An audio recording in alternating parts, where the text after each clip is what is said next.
In 1 Kings chapter 18, the Lord said unto Elijah, go show yourself unto Ahab, and I will send rain on the earth.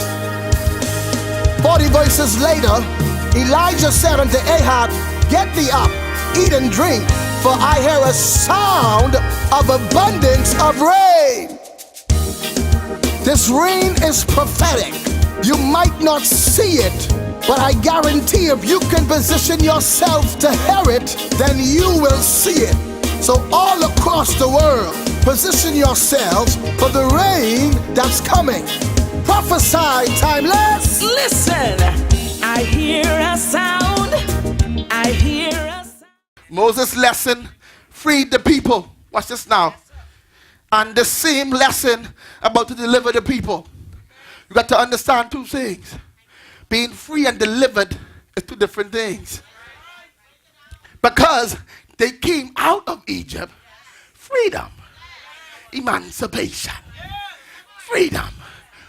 But now they are not yet, they are faced with a Red Sea. So now what they got free from is chasing them. Which means that I'm free, but I'm not delivered.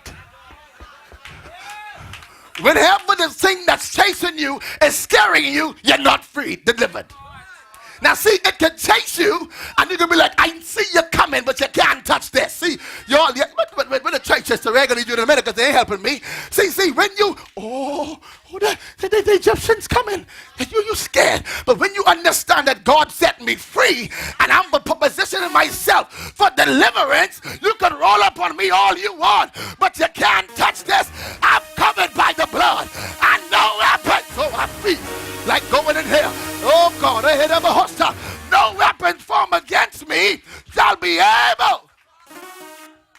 If you get free and you're not delivered, it's going to chase you and scare you. I get to the text. To the point that the joker starts saying, you bring us out here to die? I got to get there because I got to teach 5 people understand submission. Now watch this now. Moses, like I say, they got them freed, but they wasn't delivered.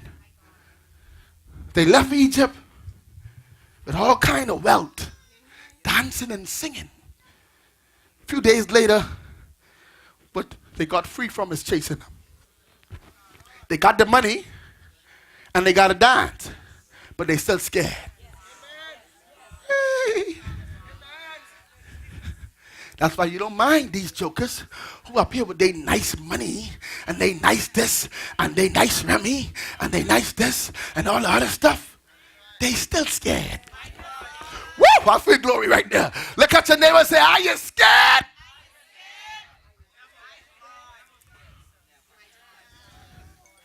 How do you get delivered? Keep it behind you.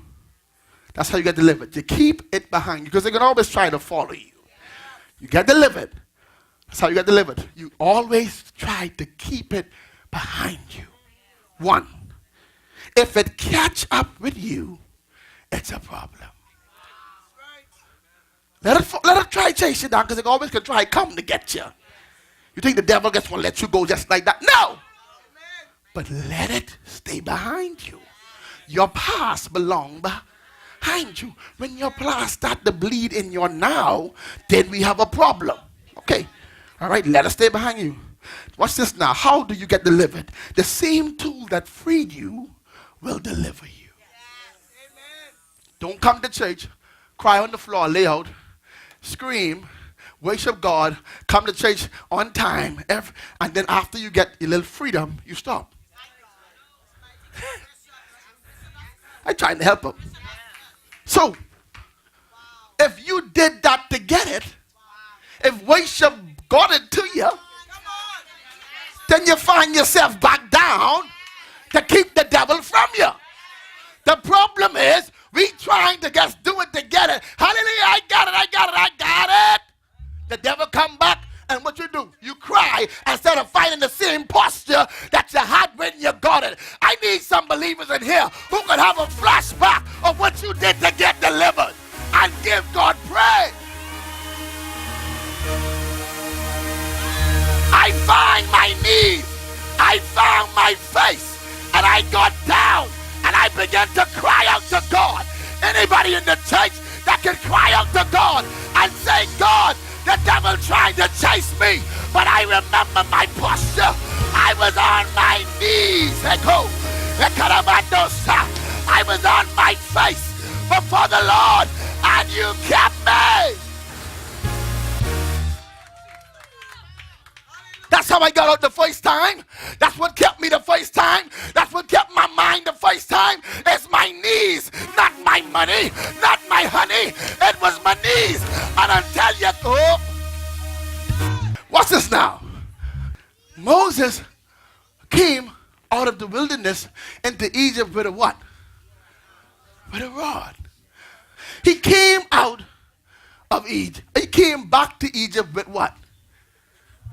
He got the rod while he was out. He came back in with the rod. The rod did the miracles in where? Egypt. The rod brought him back to Egypt, and the rod take him to Pharaoh. The rod helped him defeat Pharaoh, and the rod helped him to get away from Pharaoh, and the rod is now there in his hand as he's facing the Red Sea. Now, Moses spoke to cry out to God, but I wonder if he remembered how he got the rod, where he got the rod, what the rod did last year. Oh God, I feel like running in here. I come to tell you today, whatever you use in your last season, if it was good enough to get you over, and look at your neighbor, say, neighbor, you can get mad at me speaking in tongues much as you want. It's my tongues that kept my mind. You thought that I praised too much. It was my praise that kept me. You say I danced too much. It was my dance that kept me. And I'm going to use it again. Look at your neighbor, say, use it again. Use it again. Use it again. Sound of many waters. I hear the sound. Sound of many waters. Hey! Springing Hey! up. Springing Hey! up. Springing up. The rain, the rain! Sound of many waters. That's what I hear. Sound of many waters. That's what I hear.